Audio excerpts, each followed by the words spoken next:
Guys, welcome back to my channel. कैसे हैं आप सभी लोग?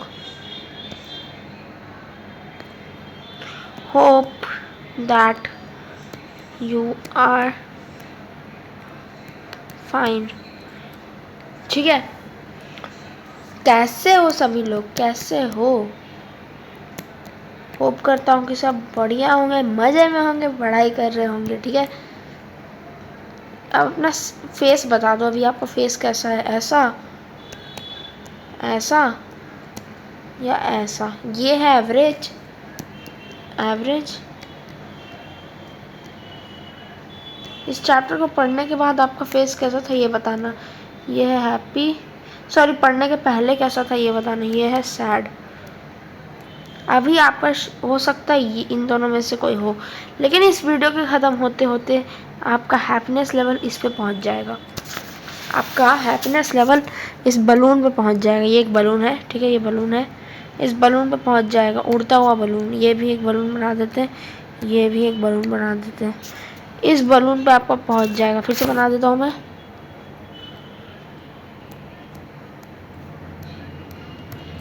हो सकता है अभी आपका हो कुछ ऐसा मूड, ठीक है, लेकिन इन दोनों मूडों को साइड में करके मैं आपका मूड कुछ ऐसा कर दूंगा, इस हंसते खेलते बच्चे की तरह। हैप्पी कैसा कर दूंगा? हैप्पी कर दूंगा। इस वीडियो के स्टार्ट होने के पहले आपका मूड ऐसा और एंड होने पे ऐसा। तो मज़ा तो करने वाले हैं, इतना तो क्लियर है फंडा। इतना तो फंडा क्लियर है कि मज़ा तो करने वाले हैं। पढ़ाई भी करेंगे, है कि नहीं? पढ़ाई तो करेंगे, मज़ा तो करेंगे। मतलब पढ़ाई भी करेंगे, मज़ा भी करेंगे। दोनों मज़ेदार चीज़ें होंगी। ऐसे पढ़ाई मज़ेदार नहीं है, पर ठीक है, जो समझना समझो। दोनों करेंगे, पढ़ाई भी, मज़े भी। ठीक है, तो हम चैप्टर 3 पढ़ने वाले हैं आज। किसका?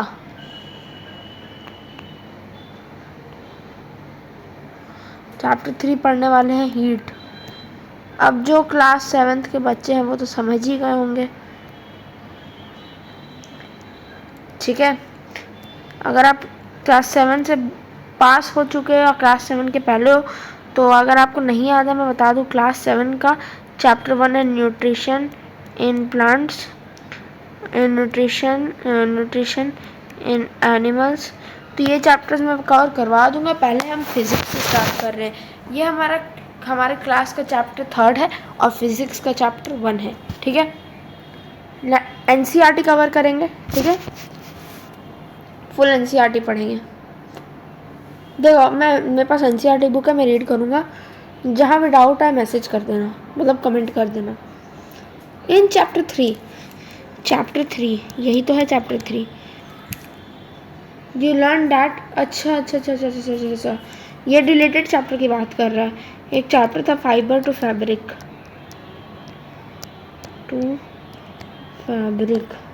ये आपका चैप्टर डिलीट हो गया। जैसे सॉइल डिलीट हो गया है, विंड स्टॉर्म साइक्लोन डिलीट हो गया है, तो जैसे वैसे ये भी डिलीट हो गया। ये था आपका साइंस का चैप्टर 3, केमिस्ट्री का चैप्टर 1, जो कि NCERT वालों ने कर दिया है डिलीट। तो ये उस चैप्टर की बात कर रहा हूँ। मैंने सोचा भाई, मतलब कि ये कैसे हो सकता है, मतलब चैप्टर 3 हम पढ़ रहे हैं और ये चैप्टर 3 की बात कर रहा है। तो नहीं, ये पुराने वाले NCERT के चैप्टर 3 की बात कर रहा है। टेक्स्ट इन्होंने चेंज नहीं किया है, पर चैप्टर्स डिलीट कर दिए हैं। अब जो बच्चे अभी क्लास 9th या 8th में होंगे वो सोच रहे होंगे हमने तो सारे चैप्टर्स पढ़े हैं। जी हाँ, आपने सारे चैप्टर्स पढ़े हैं, लेकिन अब कुछ चैप्टर्स डिलीट हो गए हैं। अब कुछ चैप्टर्स डिलीट हो गए हैं। अब थोड़ा टाइम वेस्ट हो गया। टाइम वेस्ट नहीं, इसे मज़ा कहते हैं। 5 मिनट हमने व्यर्थ कर दिए। तो अब हम बढ़ते हैं चैप्टर की ओर। वैसे 5 मिनट बहुत कम होते हैं, क्योंकि अभी अभी आप क्लास 7 में आए हो, नई चीज़ें पढ़नी है। अच्छा, पहले ये बताओ आपको क्लास 6 कैसा गया? क्लास 6 ये ओरिएंटेशन सेशन समझ लो। थोड़ी बहुत पढ़ाई करेंगे, थोड़ी बातें करेंगे। क्लास 6 आपको कैसा हुआ? हाउ हाउ लिख दे रहा हूँ, कैसा हुआ। अच्छा हुआ तो परसेंटेज लिख दो, अच्छा नहीं हुआ तब भी परसेंटेज लिख दो। मैं जानना चाहता हूँ कि आपके कितने परसेंटेज आए हैं। परसेंटेज छोड़ो, आप साइंस के मार्क्स लिख दो। Out of 100, out of 100 science के मार्क्स मेरे 80 थे। अब ये मत सोचना भैया के तो बहुत कम नंबर आए थे, हम इनसे नहीं पढ़ेंगे, नहीं।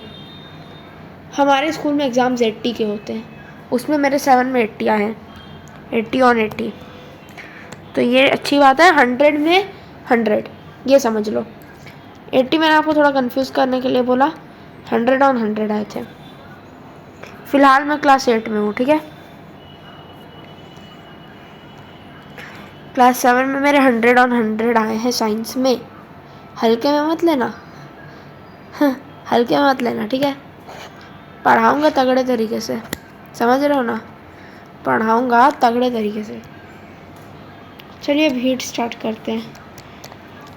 हीट क्या होता है? एनीथिंग, ओ सॉरी मैं केमिस्ट्री में घुस गया, कुछ और बताने वाला था मैं, सॉरी। अभी थोड़ी देर पहले एक और क्लास ली थी तो उसमें कुछ और बता दिया था। उसमें हम मैटर पढ़ रहे थे, ठीक है। वो भी वीडियो अपलोड हो जाएगी। तो मैं बोलने वाला था anything that occupies space and has mass is called matter, नहीं वो दूसरे चैप्टर थी। अब हम कुछ और पढ़ रहे हैं। तो in chapter 3 you learn that woollen clothes are made up of animal fibres. You also know that cotton clothes are made from plant fibres. हमने पिछले चैप्टर में, जो कि डिलीट हो गया, उसमें ओवरव्यू में ये पढ़ा है कि वुलन क्लोथ्स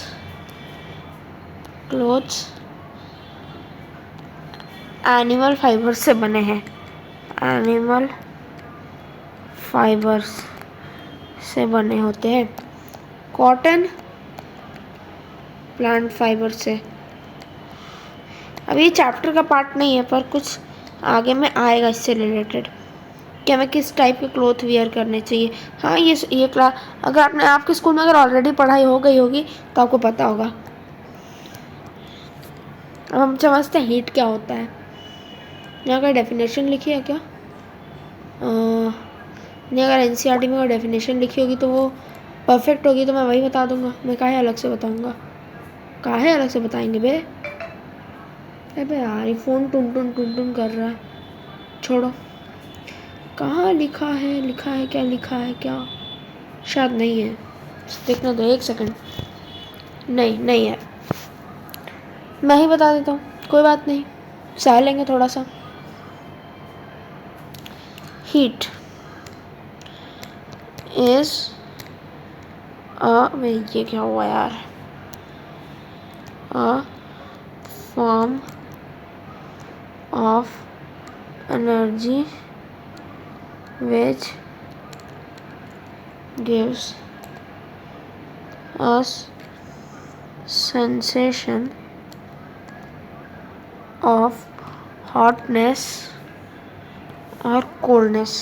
ये कहीं एनसीईआरटी में मेरे को लिखा हुआ नहीं मिल रहा है, अगर कहीं पे लिखा हुआ होगा तो प्लीज़ बताइएगा, क्योंकि मैंने अपने स्कूल में एनसीईआरटी नहीं पढ़ी है। हम लोग के स्कूल में रेफरेंस बुक्स चलते थे, तो उसमें था हमारा प्राची का book. Prachi one of the best book है एनसीईआरटी के बाद क्लास 8 तक के लिए। बहुत अच्छी बुक्स है, मैं खुद बोलता हूँ, बहुत अच्छे से पढ़ा है उसमें, लेकिन एनसीईआरटी का मुकाबला नहीं है। एनसीईआरटी से बेटर बुक कोई हो ही नहीं सकता। चलो हीट तो हमने समझ लिया क्या होता है। अरे ये तो इंग्लिश में समझा, हिंदी में भी समझा दीजिए। हीट एक फॉर्म ऑफ एनर्जी है। एनर्जी क्या होता है? Energy is something can not be created. चलो फिर से लिख देता हूँ। एनर्जी क्या होती है? Energy can't be created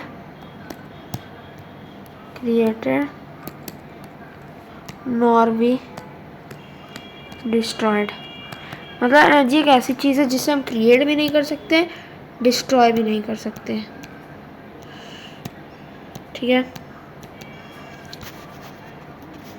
energy एक ऐसी चीज़ है जिसे हम क्रिएट भी नहीं कर सकते एंड डिस्ट्रॉय भी नहीं कर सकते।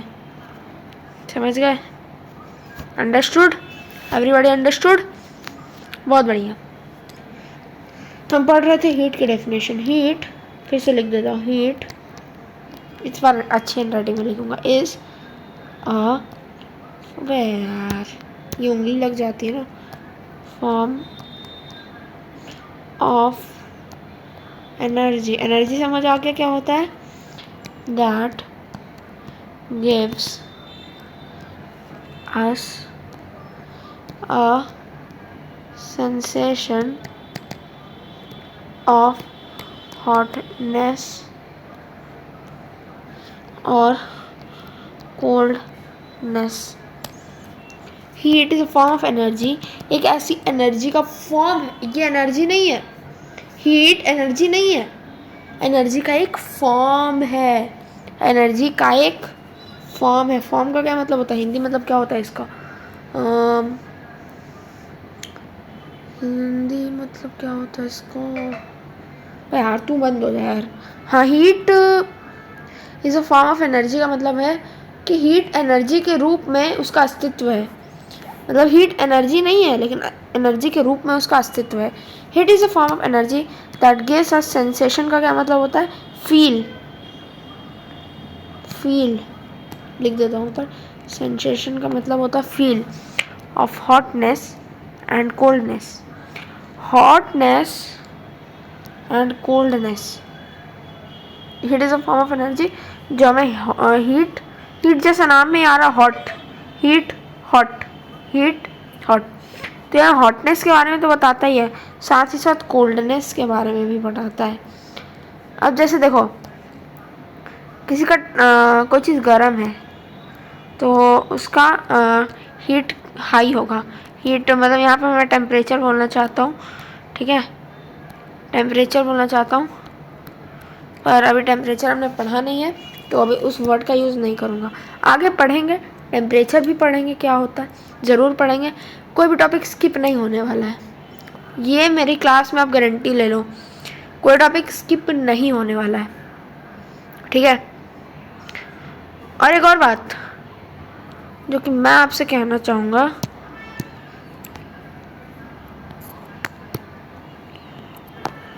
अच्छा ये, हाँ तो एक और बात मैं आपसे कहना चाहूँगा कि देखो, अभी तो हमारा चैनल जो है उतना ग्रोथ नहीं है, मतलब 20 सब्सक्राइबर्स हैं, 20, मात्र 20। तो अभी जब ये बढ़ जाएगा तब भी मैं आपको फ्री में पढ़ाऊँगा। पेड बैचेस भी लाऊँगा जब मेरे सब्सक्राइबर अच्छे खासे हो जाएंगे, लेकिन कभी भी यूट्यूब नहीं छोड़ूंगा यार, क्योंकि अगर मुझे पॉपुलैरिटी मिली तो यूट्यूब से ही मिलेगी, ठीक है। या फिर अगर यूट्यूब से नहीं तो जिस चीज़, अरे यार, जिस चीज़ से पॉपुलैरिटी मिले उसी को उस पर तो पढ़ाऊँगा, ठीक है। तो चलिए, ये तो बात हो गई साइड वाली बात, नॉन एकेडमिक बात। अब हम पढ़ते हैं हॉट और कोल्ड क्या होता है। हॉट एंड, ये हमारा लास्ट टॉपिक है आज का, इसको हम वन शॉट में कंप्लीट नहीं कर रहे हैं, इसको हम टॉपिक वाइज कंप्लीट करेंगे। हाँ देखो 13 मिनट हो गए हैं, लगभग 25 या 20 मिनट में एंड कर देंगे। ज़्यादा लंबा सेशन नहीं रखेंगे हम, ठीक है, छोटी छोटी सेशन रखेंगे लेकिन डिटेल में अंडरस्टैंड करेंगे। तो चलो, हॉट एंड कोल्ड। अच्छा, हॉट का मतलब गर्म होता है यार, गर्म होता है, और कोल्ड का मतलब होता है ठंडा। तो आप क्या बता सकते हो कोई चीज़ गर्म है या ठंडा, उसे टच करके बता सकते हो? बिल्कुल बता सकते हैं, यस, कोई डाउट ही नहीं है इस बात में। कोई चीज़ गर्म है या ठंडा वो आप टच करके उसे बता सकते हो, कोई बड़ी बात नहीं है। लेकिन क्या वो आपका टच रिलायबल है? क्या वो आपका टच रिलायबल है? सोचो इस बात को, क्या आपका वो टच रिलायबल है या नहीं है? सोचो सोचो सोचो सोचो, वो आपका टच रिलायबल नहीं है। क्यों? चलो एक एक्टिविटी करते हैं, एक बीकर ले लो या एक बाल्टी ले लो, एक नहीं सॉरी 3 बाल्टी ले लो। लेफ्ट साइड में हॉट वाली, एक में हॉट वाटर डाल देना। चलो कलर चेंज कर लेते हैं, ये हॉट वाटर, कोल्ड वाटर, इसमें ल्यूक वार्म वाटर। क्या मतलब होता है बताऊंगा। वेट करना है आपको, बस सब बताऊंगा, वेट करो। चलो हॉट, इसको चलो इसको कोल्ड कर देते हैं, कोल्ड ल्यूकवार्म। स्पेलिंग देख लेना, ठीक है, सही भी हो सकती गलत भी। स्पेलिंग अभी नहीं पढ़ा रहा मैं आपको, इंग्लिश नहीं पढ़ा रहा है, एसएसटी पढ़ा, सॉरी साइंस पढ़ा रहा हूँ, ठीक है। स्पेलिंग का ध्यान रखना, कहीं गलत हो तो भाई स्पैम मत कर देना, कमेंट में मत लिख के चले जाना कि आपको तो पढ़ाने नहीं आता, सब गलत सलत पढ़ा रहे। नहीं भाई, स्पेलिंग में थोड़ी गलती हो जाती है। देखो ये जो पानी है ये हॉट है, एक हाथ इसमें डाल लो, ये कोल्ड, एक हाथ इसमें डाल लो, साथ में साइमल्टेनियसली। साइमल्टेनियसली का मतलब क्या होता है,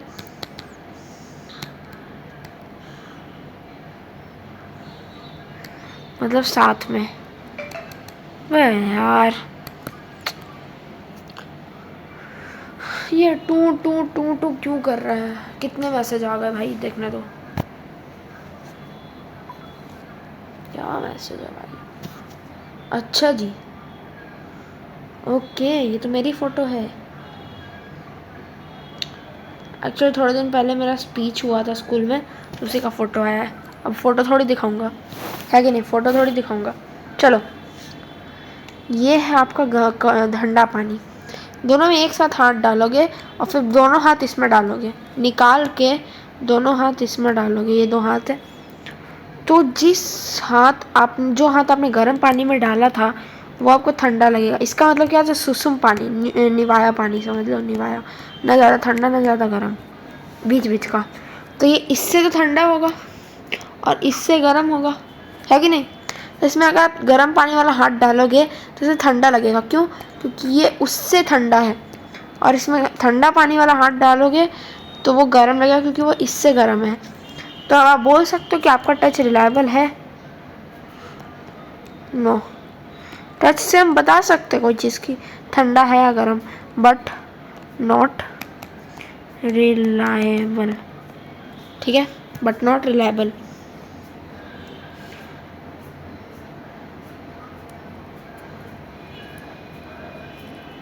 तो रिलायबल मेजर होता क्या, चलो एक और टॉपिक पढ़ ही लेते हैं, टेम्परेचर। रिलायबल मेजर होता क्या है, टेम्परेचर, जिसे हम थर्मामीटर से मेजर करते हैं। थर्मामीटर क्या होता है, सॉरी टेम्परेचर क्या होता है, रिलायबल, स्पेलिंग सही लिख रहा हूँ ना मैं, reliable, reliable, yes, reliable measure. ये तो आपके एनसीईआरटी बुक में लिखा है, उसी को लिख दे रहा हूँ। मेरे पास थोड़ी अलग डेफिनेशन है, लेकिन मैं आपको एनसीईआरटी वाला ही बताऊँगा, मेरे बुक में थोड़ा अलग था, पर यही बता देता हूँ। क्यों अलग करूँ, क्या पता आपकी स्कूल की मैम काट दें। बस जस्ट जोक कर रहा हूँ, मजाक कर रहा हूँ, कोई नहीं काटेगा। पर एनसीईआरटी का जो डेफिनेशन है वो ज़्यादा रिलायबल रहेगा आपके लिए। तो वर्ड भी वैसे ही आ रहे हैं, रिलायबल, देखो भाई वर्ड भी वैसे ही आ रहे हैं। तो रिलायबल मेजर ऑफ हॉटनेस या ऑफ हीट, बस यही अंतर है मेरे डेफिनेशन में, of an object is called its temperature. Reliable measure मतलब एक सही मेजर, सही, रिलायबल का मतलब मैंने नहीं बताना आपको, सही, एक सही measure hotness of an object, जिसका तापमान, इसको तापमान भी बोलते हैं, तापमान, तापमान ऑफ एन ऑब्जेक्ट, यानी reliable measure of an object is called its temperature, is called its temperature, is called its temperature. सही भी टेम्परेचर है, सही मतलब सही उसका रिलायबल मेजर, सही मेजर टेम्परेचर है। तापमान, उसको हिंदी में टेम्परेचर, इंग्लिश में टेम्परेचर बोलते हैं, सब टेम्परेचर है, ठीक है। रिलायबल मेजर एक टेम्परेचर है। मेरी हैंड राइटिंग थोड़ी ख़राब हो गई, क्या बना दिया मैंने भाई, छोड़ो डिलीट मार देते हैं। अब हम टेम्परेचर मेजर कैसे करते भाई, ये मैं ऑथर का नाम नहीं लिख रहा हूँ, नहीं आप समझ लो कि इंग्लिश वाला ऑथर का नाम लिख रहा हूँ, नहीं by thermometer. Thermometer,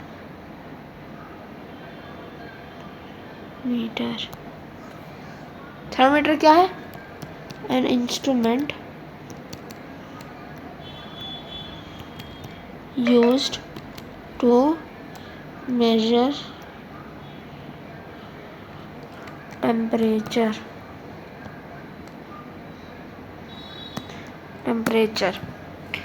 N instrument मतलब एक ऐसा पदार्थ। अरे यार ये मैटर मेरे दिमाग में क्यों चल रहा है?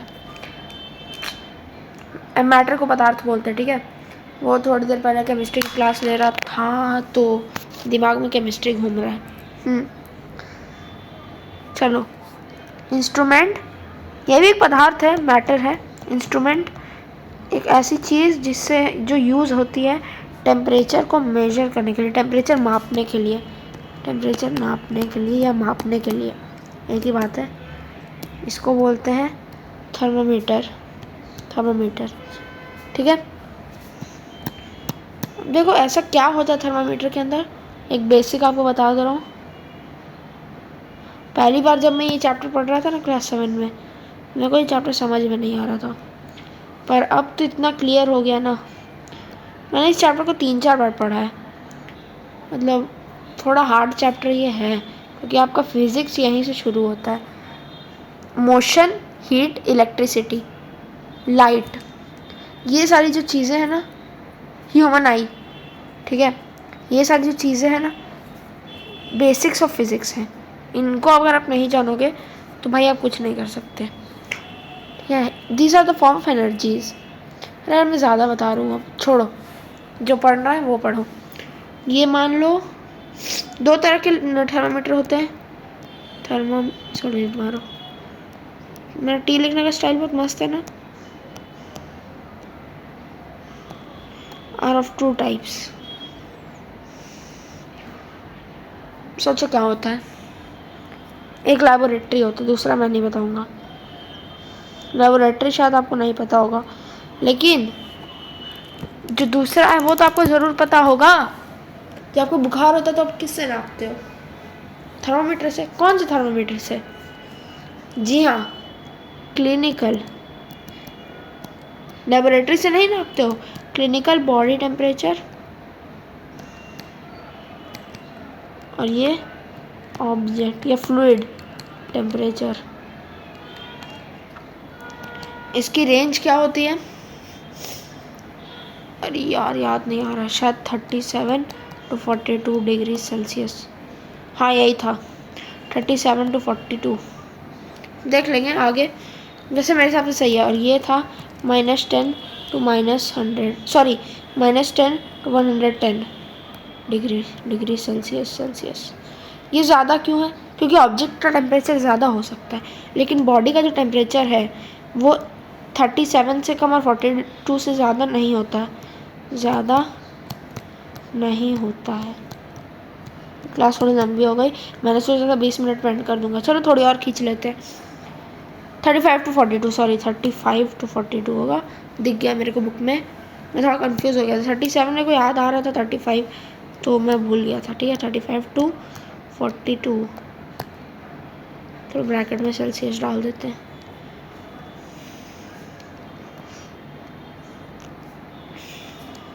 अब देखो ये है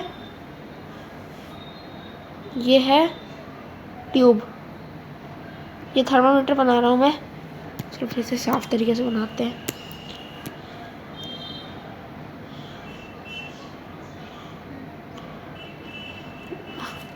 आपके पास कॉपी में बनाना है, आपके पास इंस्ट्रूमेंट नहीं रहेगा मेरी तरह।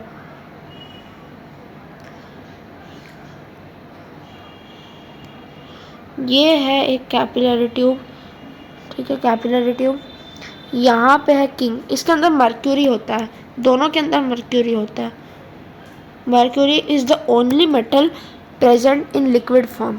मेटल क्या होता है आगे पढ़ेंगे, आगे मतलब इस चैप्टर में नहीं, अगले चैप्टर। अरे एक सेकेंड, ओ नहीं वो क्लास 8 में है, सॉरी। मेटल के बारे में हम क्लास 8 में पढ़ेंगे, शायद वो भी डिलीट हो गया। अगर वो डिलीट हो गया मेरे ख्याल से तो सीधा 10th में पढ़ेंगे, पर उसके पहले आपको पता चल जाएगा 9 में थोड़ा थोड़ा, ठीक है। Mercury is the only metal existing in liquid form in the normal room temperature. क्या क्या बोल दिया भैया, थोड़ा समझा दो। देखो, it is the only liquid, मतलब एक ओनली लिक्विड है। लिक्विड क्या होता है पता ही है आपको, पानी लिक्विड है, सोडा लिक्विड है, पेप्सी लिक्विड है, कोका कोला लिक्विड है, कोक, ठीक है, ये सब लिक्विड है कि नहीं? बोलो है कि नहीं? है, जी हाँ है। नहीं पता है तो मैं बता रहा हूँ, है, लिक्विड है ये सब। तो it is the only liquid present in it is the only metal present in liquid form in normal room temperature. तो ये एक किंक होता है यहाँ पे, जो कि उससे, देखो जैसे आप मुंह में डालें, ये है आपका मुंह, ठीक है, हैप्पी सा मुंह है, इसके अंदर आपने थर्मोमीटर डाला, तो वो वापस बाहर निकालोगे तो वो पीछे बैक कर जाएगा, जो कि क्या बोलते हैं लेबोरेटरी में होता है। अभी रीडिंग करना सीखेंगे तो समझेंगे। तो ये किंक उसे बचाता है, प्रिवेंट करता है बैकफॉल ऑफ मर्क्यूरी को, बैकफ्लो ऑफ मर्क्यूरी को प्रिवेंट करता है। ये लेबोरेटरी थर्मोमीटर में नहीं होता है, उसमें आप ऐसे नापते हैं, उसमें भी ये जो है ना बाउंड्री, ये बाउंड्री और ये बाउंड्री टच नहीं होना चाहिए, नहीं तो वो तो गर्म ही होगा। जैसे मान लो आप यहाँ हीट दे रहे हो उसे, तो ये तो गर्म होगा ना, इससे ज़्यादा गर्म होगा। तो आपको टेम्परेचर पानी का निकालना है तो आपको यहाँ पे रखना पड़ेगा। बेसिक आपको रीडिंग समझा रहा हूँ, समझ तो गए होंगे। तो इसीलिए इसी को हम बोलते हैं यहाँ पे किंक। तो नहीं, इसमें किंक नहीं होता है, तो लेबोरेटरी बना रहा हूँ ना मैं, कंफ्यूज हो रहा हूँ यार। हाँ, तो ये लेबोरेटरी है, तो ये यहाँ पे आपने डाला, तो इसको अगर आप बाहर निकालोगे तो ये पीछे चला जाएगा, आपको इसके अंदर ही देखना पड़ेगा। तो इसके अंदर तो आप देख सकते हो, लेकिन आप मुंह के अंदर कैसे देखोगे? मुंह के अंदर मुंह थोड़ी घुसा के देखोगे, है कि नहीं? मुंह के अंदर मुंह थोड़ी घुसा के देखेंगे, लेकिन इसमें तो हम देख सकते हैं। तो इसीलिए इसमें किंक प्रेजेंट नहीं होता है, किंक प्रेजेंट नहीं होता है। आई होप सबको समझ आ गया होगा। बेसिक मैंने बता ही दिया है। अब अगले क्लास में हम पढ़ेंगे ट्रांसफ़र ऑफ हीट, जो कि होते हैं कंडक्शन, कन्वेक्शन और रेडिएशन। ये हम पढ़ेंगे अगले क्लास में डिटेल में पढ़ेंगे, ठीक है। आज की वीडियो यही एंड करता हूँ, वैसे लंबी चली गई। और बताओ, अभी एंड नहीं करेंगे, 2-3 मिनट रुक जाओ। 27 हो गया, 30 पे एंड करेंगे। ट्रांसफ़र ऑफ हीट बता देता हूँ क्या होता है। ट्रांसफ़र ऑफ हीट, सोचो क्या होता है। बेसिक सी डेफिनेशन है यार, the flow of heat, transfer नहीं यूज़ करना है यहाँ पे, क्योंकि इसके मोड में ही नाम है transfer. The flow of heat, ये हम अगली वीडियो में फिर से डिस्कस करेंगे और डिटेल में डिस्कस करेंगे। The flow of heat from H body to C body. अब मैं यहाँ पे आप फुल नहीं लिख रहा हूँ, सी का मतलब कोल्ड, यहाँ जगह नहीं थी, ठीक है। एच मतलब हॉट, ये ठंडे से गर्म में नहीं जाता, लेकिन गर्म से ठंडे में आता है।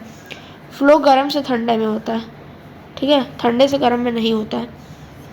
समझ गए? अब ये एक रॉड है, इसको अब अगर आप यहाँ से हीट दे रहे हो तो ये यहाँ पे गर्म होता है। क्यों होता है समझते हैं। इसके अंदर छोटे छोटे पार्टिकल्स होते हैं, इसके अंदर छोटे छोटे क्या होते हैं, पार्टिकल्स होते हैं, जिनको हम एटम बोलते हैं। एटम, मॉलिक्यूल, जो बोल लो अभी के लिए, ठीक है। तो इसको ये देता है, इसमें काइनेटिक एनर्जी प्रोड्यूस होती है। काइनेटिक एनर्जी मतलब मोशन, इसमें मोशन प्रोड्यूस होता है। तो ये घूमते घूमते घूमते घूमते इसको हीट दे देती है, ये फिर घूमना चालू हो जाती है। हीट के चक्कर में काइनेटिक एनर्जी प्रोड्यूस होती है, हीट से काइनेटिक एनर्जी प्रोड्यूस होती है। तो ये घूमने लगता है, फिर ये इसको दे देता है, ये घूमने लगता है, या इसको दे देता है, ये घूमने लगता है, इसको दे देता है। क्या दे देता है? हीट दे देता है। ये घूमने लगता है, इसको हीट दे देता है। तो इस प्रकार हीट यहाँ पर भी आ जाती है। हीट तुम यहाँ दे रहे थे here, but here also it came. इसी को हम बोलते बेटा कंडक्शन, इसी को हम बोलते कंडक्शन। मैं बुक की डेफिनेशन एक बार पढ़ लेता हूँ। The process by which heat is transferred from the hotter end to the colder end of an object is known as conduction. ये सॉलिड्स में होता है, लिक्विड और गैस में होता है कंडक्शन और कन्वेक्शन, सॉरी कन्वेक्शन और रेडिएशन। कन्वेक्शन होता है लिक्विड में और रेडिएशन होता है लिक्विड और गैस दोनों में। क्या चैप्टर खत्म कर दे, क्या मन कर रहा है? छोड़ो, कंडक्शन कन्वेक्शन और रेडिएशन फिर से सीखेंगे। कंडक्शन में आपको वापस समझाऊंगा, कंडक्शन स्पेलिंग देख लो, कंडक्शन ये है, फिर से समझाऊंगा। ट्रांसफर ऑफ हीट भी वापस समझाऊंगा, ठीक है। तो ये तो आधे घंटे की क्लास हो गई, पूरा देख लेना, ठीक है, फ्रॉम स्टार्टिंग टू एंड। वैसे तो आप अभी तक आ गए हो तो आपने पूरा देख ही लिया होगा, पर जो स्किप करके आए हैं बेटा स्किप मत करो बाबू। वैसे मैं आपको बेटा नहीं बोल रहा, बाबू नहीं बोल रहा, बस वो डायलॉग से निकल जाता है, ठीक है। स्किप मत करना, ठीक है, आप ही के साथ अच्छा नहीं होगा। और अगर आपको मेरी वीडियो से कुछ नहीं समझ आ रहा है तो आप यूट्यूब में बहुत सारे लेक्चर्स फ्री हैं, आप उनसे भी पढ़ सकते हो। मैं नहीं बोल रहा कि आप मेरे ही से पढ़ो, अगर मेरे से समझ आ रहा है तो ठीक है, नहीं आ रहा है और डिटेल चाहिए तो यूट्यूब पे मिल जाएगा, ठीक है। रखता हूँ, इस वीडियो को एंड करता हूँ, इस वीडियो को एंड करता हूँ, ठीक है, विथ अ बाय। और हाँ, जो भी नए हो चैनल पे सब्सक्राइब कर देना, यहाँ भी बना देते हैं। Bye everyone, have a good day.